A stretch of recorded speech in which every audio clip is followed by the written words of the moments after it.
The NFL regular season is reaching the halfway mark, and it goes without saying that so far, there has been quite a few unexpected outcomes within the league. It has been a very entertaining season as some teams and specific individuals have vastly outperformed their expectations for better or worse. The season moves fast, and some of this stuff could be easily forgotten, so why not take some time to document some of the most unexpected outcomes in the league so far? That way, we don't forget about these things, and we can even compare to see where these teams sit at the end of the year compared to right now. So today I present to you some of my most unexpected outcomes of the NFL season so far. Let's start with one of the hottest teams in the league who's recently cooled off, the Minnesota Vikings. They, by all means, have been much better than they should have been on paper. I was probably a bit too harsh compared to the average fan with where I placed them, but at the end of the day, I didn't trust in Sam Darnold. JJ McCarthy went down before the season even began, so there wasn't a lot of optimism in the air for this team to be all that great offensively. We saw what happened last year after Kirk Cousins went down, and it seemed like a repeat was going to happen. With Sam Darnold under center, a failed Jets quarterback who had done absolutely nothing up until that point in his career, you'd expect the Vikings to struggle and to clearly be last in the NFC North, but alas, they're right there in it, and they're in contention to straight up win this division and be a playoff team, despite everything that happened during the preseason, and this idea of trying to develop JJ McCarthy and everything. They're so ahead of schedule right now. The offense has looked absolutely incredible. Justin Jefferson shaked off the injuries and looks like his old self. Aaron Jones has been a good contributor, and that defense has been absolutely amazing under Brian Flores. All the blitzes, recently hasn't been as good, you could argue, but in the earlier parts of the season, they were frustrating some really good teams. And it's just proof that there's a lot of teams that'll come out of the woodwork and just be way better than you'd expect, and the Vikings have fit that bill perfectly. And while we're on the topic of the Vikings and how great their offense has looked, you can make an argument that Sam Darnold himself has been one of the biggest surprises of the year. He got the starting nod when he joined the Vikings during the offseason. A lot of people weren't confident in his abilities, and needless to say, it's pretty understandable why, just knowing the failure he was on the Jets. But he ended up looking like a completely different quarterback, at least so far this year. The best he has ever been in the NFL by a country mile. It's almost like sometimes you just have to find the right home, the right system. And Sam Darnold definitely has found it on the Minnesota Vikings, at least for now. He has looked incredible out there, one of the better quarterbacks in the league, and I don't know if anything can stop him. If he keeps up this level of play, this Vikings team genuinely might make the playoffs. A turned failure franchise QB on the Jets finding success somewhere else. What a special story. Oh wait, haven't we already seen this before? And on the topic of the Jets, that's probably one of my other biggest surprises of the year so far. They did just get a big win over the Texans, so maybe that can turn their luck. But in general, this Jets team has been a massive letdown. Not that anybody was expecting them to compete for a Super Bowl or anything, but they haven't even been in the race. They were on like a 5-game losing streak before this matchup against the Texans happened. They seemed like they were not in it. There's been inner turmoil. They fired their coach midseason. Intern coach comes in. They switch offensive coordinators. Aaron Rodgers in a bunch of these games hasn't looked that great. He's been complaining his way into making more of his former teammates join the posse, so to speak. It's been a disaster for this Jets team. And it's really sad because in theory, you'd think with a healthy Rodgers, they'd be extremely successful this season. The dude might be old, but he's sure as hell a lot better than Zach Wilson and the other garbage the Jets were fielding last year. This team for a while was hovering around 500 and were in maybe contention, I guess you could say, to be a wild card team. It seemed like a long shot, but it was at least possible. This team was more competitive last year than from most of what we've seen this year. They were a better team up until this point with absolute trash at QB. It just feels like a damn shame that all that talent is being wasted, and I hope that this win against the Texans sparks something in them and they can turn their season around. The AFC East was supposed to be competitive, and so far it just hasn't been, and a lot of that is definitely their fault. And I suppose that brings me into my next biggest surprise, and that's the AFC East not being a contest so far. Now, barring any miracles, it seems like the Buffalo Bills will just walk through and will win this division with relative ease. I expected it to be very competitive. There's been some things that have contributed to that. Of course, Tua going down didn't help. and the Jets just not playing up to par. Both of those things have made this division not nearly as close as it should have been on paper. The Bills have made it look easy. They haven't struggled nearly as much as I thought they would. They've found new life with the way they've changed up their offensive approach. The defense has at least been holding strong despite all the changes as well. It's just been too easy out there. And with how things are going, unless there's like a significant injury of some sort, it's probably going to stay this way. All these other teams are mad inconsistent. So in the end, one of the most exciting divisions on paper might end up being one of the most one-sided. But you know what division is most certainly not one-sided right now? The NFC West. Every team is hovering around that 500 mark right now. We have a crazy three-way tie technically for first place if we're going just off the numbers alone with Seattle, the Cardinals, and the Niners, and the Rams are only one game behind all those guys. It is insane over here. This division usually has some kind of life to it. I mean, we saw what happened last year, but this year we're taking it a step in another direction where it doesn't feel like any one team has the advantage right now. We came in fully thinking the Niners run away with this and they take it pretty easily, but injuries and some horrible mistakes have made it where this division is completely up for grabs. The Niners have been dealing with injuries. They've come out flat sometimes. The Rams have been dealing with injuries. They're starting to get healthier. The Cardinals have just been this dark horse team, a very scrappy competitor. And then you have the Seahawks who every once in a while surprise you as well. It's not very often where you see this right now with how the Niners have played in recent years. This is a pretty awesome outcome to see. And hopefully it finishes tight like this. That would be great. It'd almost be like the old days with the NFC West, and I am all for it. To dive a bit deeper into the NFC West, though, both the 49ers and Cardinals make compelling arguments as individual teams to be some of the biggest surprises of the year. The Cardinals, on one hand, like I was just saying before, have been a scrappy competitor all season. They don't necessarily have as much talent, they're not as loaded as some of these other rosters competing for playoff spots, and yet they have continuously found ways to win and bring these shocks to the system. That's how most of their wins have come this year. They absolutely decimated the Rams, because why not? They took advantage of the Niners not being able to capitalize with their kicker being injured. They won that game in shocking fashion. And then the last 2 weeks, winning off of field goals as the clock expires. This team has been mad clutch, and their coach has them playing really hard out there. I mean, hell, we've even seen the defense getting stops, which has been a rarity in recent years for the Cardinals. But more than anything else, their offense has been unpredictable. Sometimes they come out flat, but then in other games, they're absolutely insane, and they just always find a way to get the ball into position to win a game. Kyler Murray is playing arguably the best football of his career, or at the very least, this is probably the best season we've seen since the last time the Cardinals actually made the playoffs. Kyler looks like a new man out there. You can see the motivation, almost like he's playing with a chip on his shoulder. How many long touchdowns or giant gains have we seen from Arizona this year where you just see Kyler scrambling all alone? He's got that quickness to him. He's so small,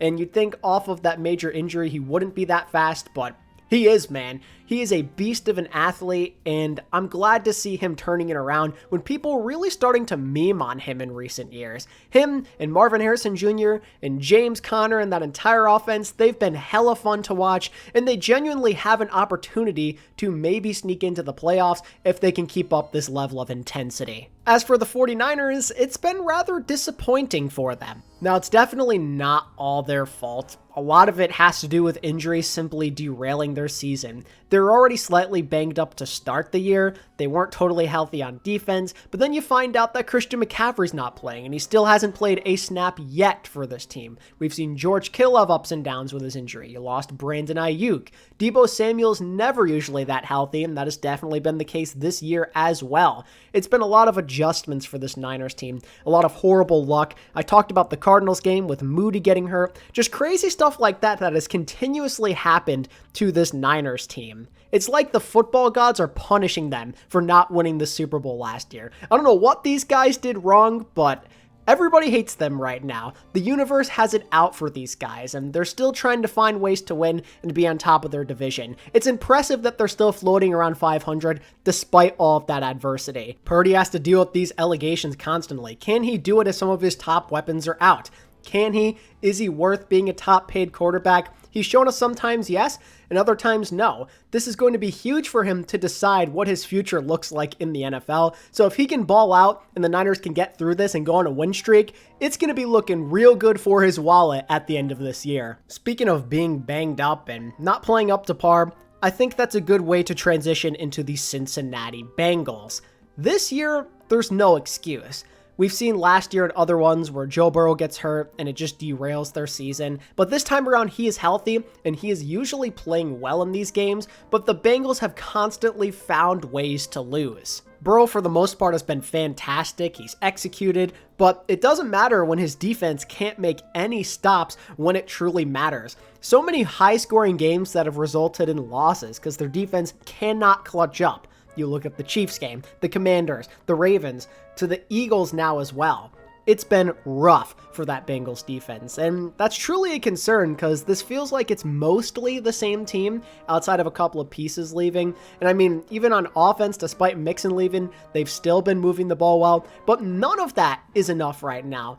There's been a lot of close games that they could have won, but they have constantly found ways to throw them away. We've seen the Bengals get off to bad starts a lot, but this is ridiculous, man. They are 3-5 in a stacked AFC North. Two teams look like they're bound for the playoffs right now in the Ravens and the Steelers. They are falling further and further behind with their inconsistency issues at hand. And now they're in a situation where they're going to need to win most of the games left on their schedule if they want to make it to the playoffs. And we were all saying the Bengals should definitely be a playoff team so long as Joe Burrow can stay healthy.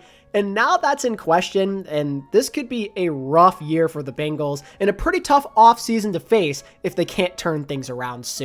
And that seems like a good transition to talk about the Pittsburgh Steelers, another AFC North team, but one that actually sits on top of their division right now, despite their QBs being Justin Fields and Russell Wilson. Mike Tomlin-led teams have a tendency to somehow stay relevant, even if it usually means they look kind of ugly in the process. They hover around that 500 to slightly above 500 mark, and then you forget about them. But this Steelers team has been one to remember, as there isn't a game this year they haven't been in. The Steelers have looked consistent, which is not something you say often about their squads in the modern era here, especially with Matt Canada in recent years and everything, the offense not being able to move. They have figured some stuff out, and the whole Russell Wilson and Justin Fields tandem at QB has also benefited them. They've had two different play styles, and both have shown some great success. With Fields, they start 4-2. It didn't always look pretty offensively, but Fields had his moments for sure. They start off with a 3-game winning streak, lose 2 in a row, but even in those, they only lost by a field goal in both of them.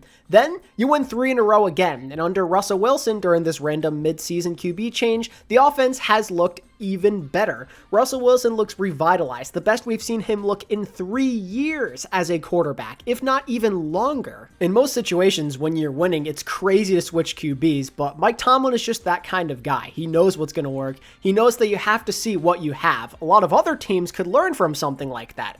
Giants. Mike Tomlin truly is one of the all-time great coaches. Sometimes what he does goes underappreciated. He gets the most out of his talent, he knows how to evaluate it properly, and if you sign with the Steelers, you're going there because you want to be a part of a winning culture. And at this pace, they're probably going to go to the playoffs again.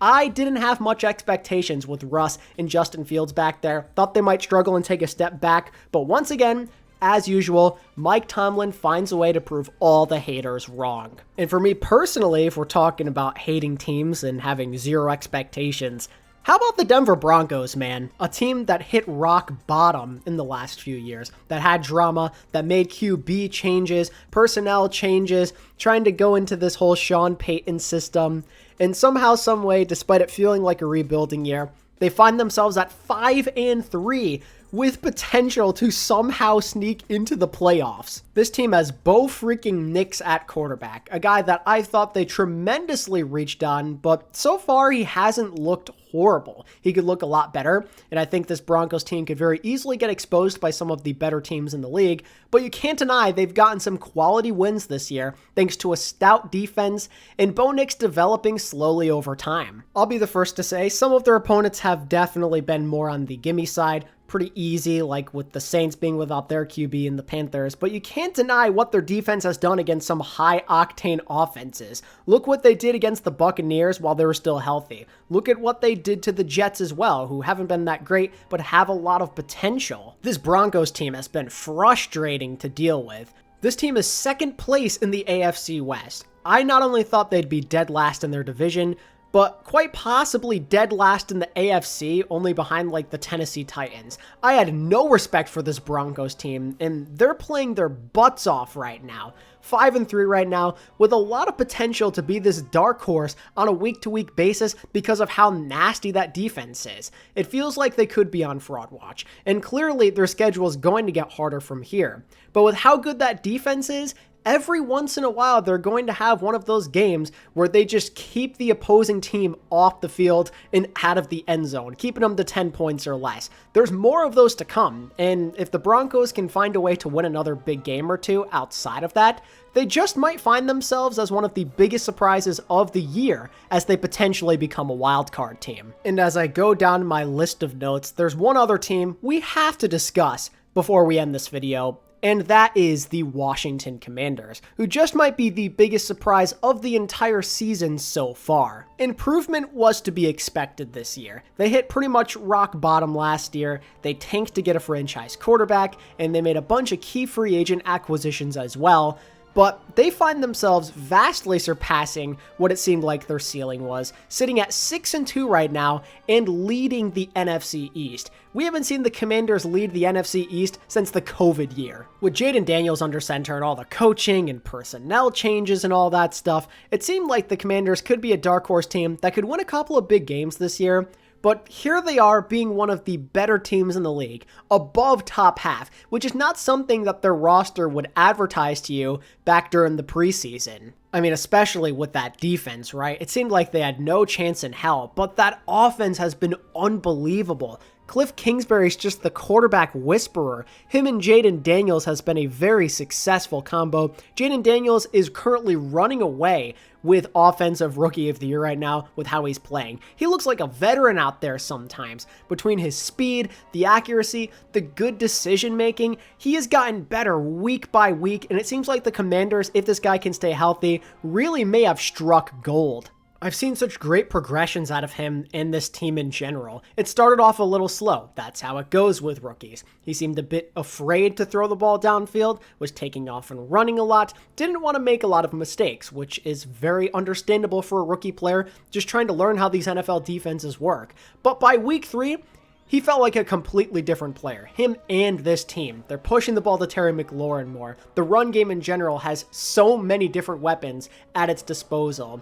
And even though the defense hasn't always been reliable, Jayden Daniels has found ways to break past those limits and the capabilities this team possesses, and now they find themselves as this dark horse contender out of the NFC, despite their roster feeling like it's not on par with some of these others. It has been unreal to watch this Commanders team continue to dismantle the preseason expectations they had, and it's all with a rookie quarterback under center. What an unreal story for this Washington team, and for the fans, I'm happy for you guys. You have a borderline MVP candidate in his first year. It simply does not get any better than that. Watch out for the Commanders, man. They're deadly. And those are my biggest surprises of the NFL so far. Let's see how these age in a couple of months from now. Let me know what you think some of the biggest surprises of the year have been down in the comments below, and some of the ones I may have missed. And if you enjoyed this video and you want more NFL discussions on a weekly basis, make sure to like this video and subscribe to my channel if you haven't already.